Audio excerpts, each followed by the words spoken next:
Semua orang yang sukses itu karena kegagalan. Nggak ada, bohong. Orang sukses tidak pernah gagal. Tidak mungkin. Ini sudah dikatakan ada penambahan di satu gelandang dan satu pemain belakang. Bahkan diincar adalah pemain depan. Nah, kabar terakhir bahwa akan slot pemain depan ini bukan tidak mungkin akan terisi dengan pemain-pemain bagus, grade A. Salah satu yang digembar-gemborkan yang terus dibidik adalah Ole Romeni, pemain dari FC Utrecht ini. Di samping Mauro Silstra. Ya, semoga dua pemain ini ada dan mereka bisa memperkuat tim kita pada bulan Oktober. Karena kalau mereka datang pada bulan September untuk bisa bersalaman dengan Pak Erik dan mengurusi semua dokumen-dokumen mereka, itu kan memakan waktu, ya paling tidak sebulan ya. Untuk apalagi kita dalam suasana seperti ini, kita tahu bersama bahwa DPR RI itu akan berakhir pada akhir September. Jadi memang kita harus menunggu ya, anggota DPR yang baru yang terpilih kemudian akan berproses ini, dan itu diyakini pada bulan Oktober. Guys, ini dia update terbaru dari proses naturalisasi Kevin Dix dan Ole Romeni. Dikutip dari artikel di Kumparan, guys, Menpora sudah merespon soal naturalisasi Kevin Dix dan Ole Romeni. Intinya Pak Dito bilang bahwa prosesnya belum masuk ke Menpora, jadi belum diajukan oleh PSSI. Dan pihak Kemenpora akan meng-cross-check lagi sejauh mana proses naturalisasi yang sedang dilakukan oleh PSSI. Dikutip dari bolasport.com, setelah dikonfirmasi kepada Esko PSSI yaitu Arya Sinulinga, beliau menyampaikan bahwa PSSI sudah melakukan komunikasi dengan pemain-pemain tersebut, tapi sifatnya masih informal. Jadi memang masih proses, guys, masih proses tahap-tahap awal. Yang gue tangkap masih jauh, tapi kita belum tahu, guys. Dengan historical kemarin, saat-saatnya PSSI bisa aja kita dapat kejutan. Tapi harapan gue pribadi sebagai supporter timnas Indonesia, kita pengen tambahan amunisi yang lebih kuat lagi di ronde ketiga nanti. Dengan tambahan Kevin Dix dan Ole Romeni merupakan tambahan penting untuk timnas Garuda nanti. Kita juga harus dukung terus, guys, untuk PSSI bisa segera melakukan proses naturalisasi kedua pemain ini. Mumpung liga-liga di Eropa sekarang sedang libur, jadi akan lebih mudah dibandingkan nanti bulan Agustus atau menjelang bulan September. Ketika liga sudah mulai, prosesnya akan semakin sulit untuk mereka datang ke Jakarta untuk melengkapi dokumen atau melakukan sumpah WNI-nya nanti, guys. Jadi gue pengen ngajak kalian untuk terus mantau proses naturalisasi main-main berdarah Indonesia ini. Komentar, guys. Siap! Artinya sudah clear untuk sementara waktu Elkan Bagot tidak akan dipanggil oleh Sintayong untuk membela timnas Indonesia. Dan saya pikir kita sebagai pemain ke-12 perlu juga menghormati keputusan dari Sintayong. Dan menurut hemat saya, dia memanggil pemain sesuai dengan progres dari sang pemain, sesuai dengan kebutuhan tim, dan tentunya sesuai dengan konsep permainan yang akan dia terapkan, agar para pemain yang dia panggil diharapkan bisa perform sebaik mungkin bagi tim nasional Indonesia. Jadi segala bentuk keputusan dari Sintayong untuk memanggil atau mencoret pemain itu adalah untuk kebaikan dari timnas Indonesia. Dan kita juga, saya pikir dalam hal ini tidak bisa juga berspekulasi tentang apa yang sebetulnya terjadi antara Elkan Bagot dengan Sintayong, sehingga untuk saat ini dia memang tidak dipanggil lagi untuk membela timnas Indonesia.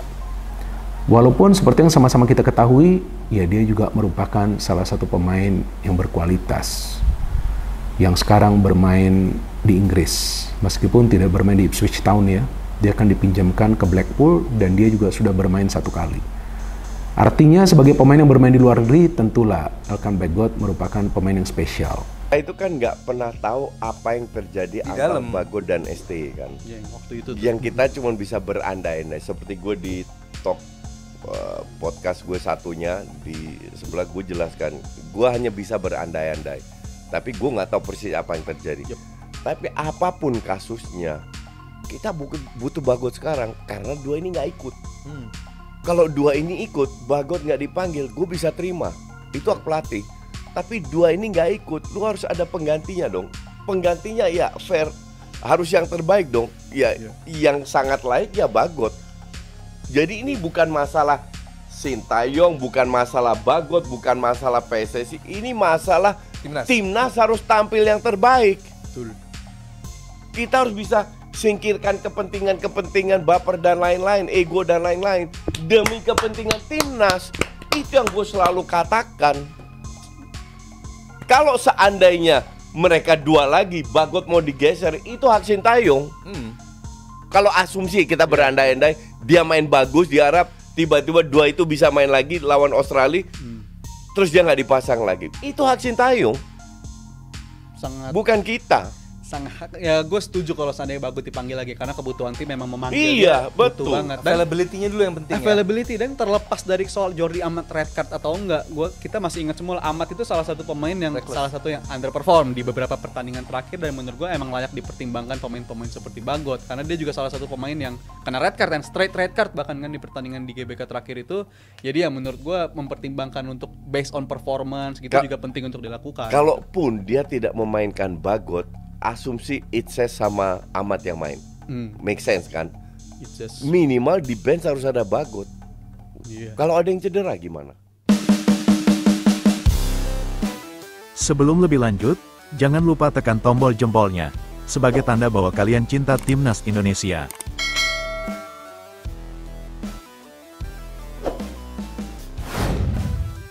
Kabar gembira bagi para pencinta sepak bola Indonesia.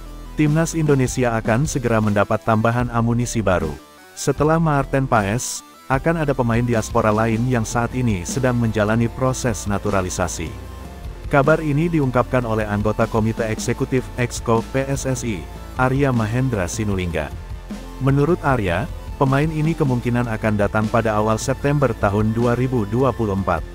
Ada sih pemain yang sedang diupayakan untuk proses naturalisasi, tapi seperti biasa kami tidak akan beritahu. Kita nggak mau koar-koar.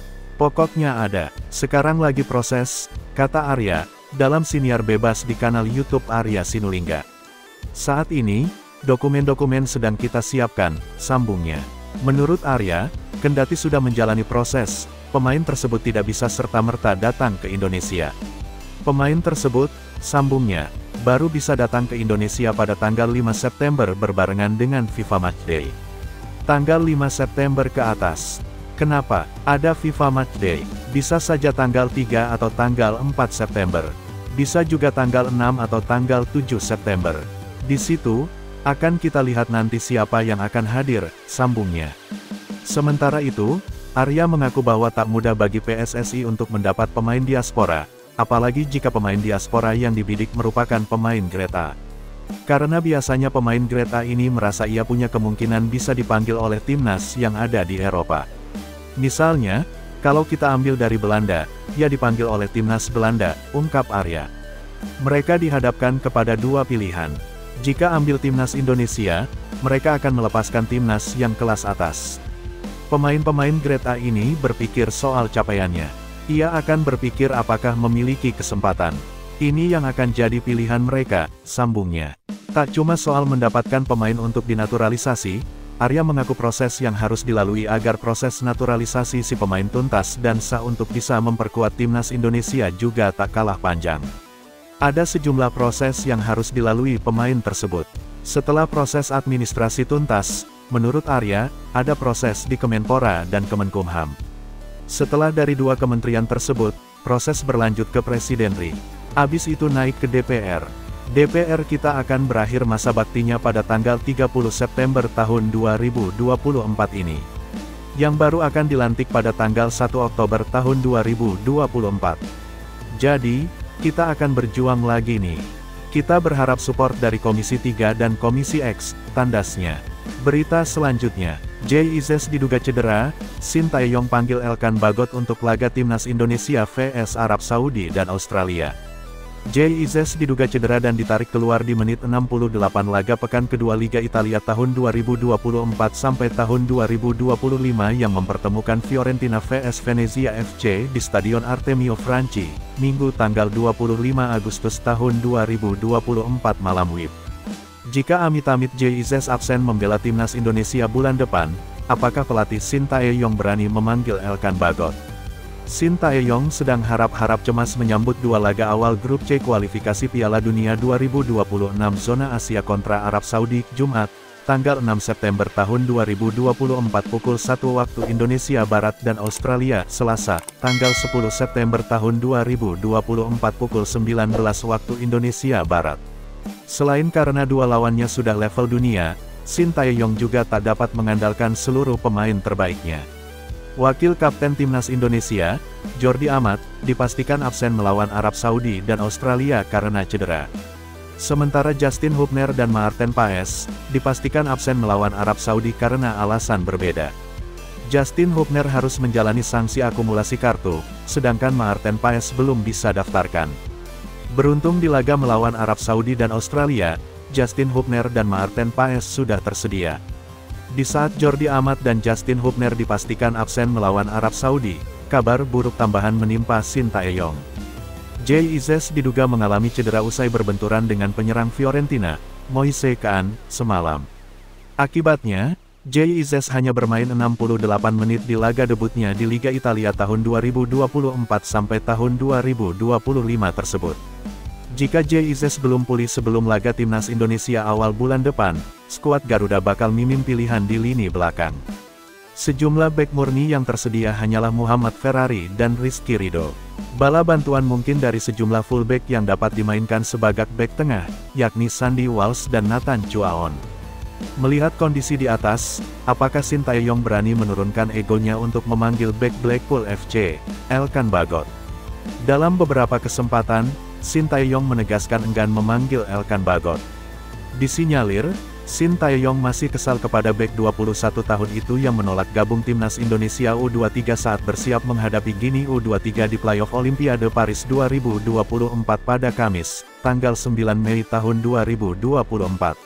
Sama sekali tidak mempertimbangkan masalah ini, soal Elkan Bagot, kata Shin Tae-yong kepada awak media, termasuk MNC Portal Indonesia MPI, di Jakarta, Jumat tanggal 23 Agustus tahun 2024.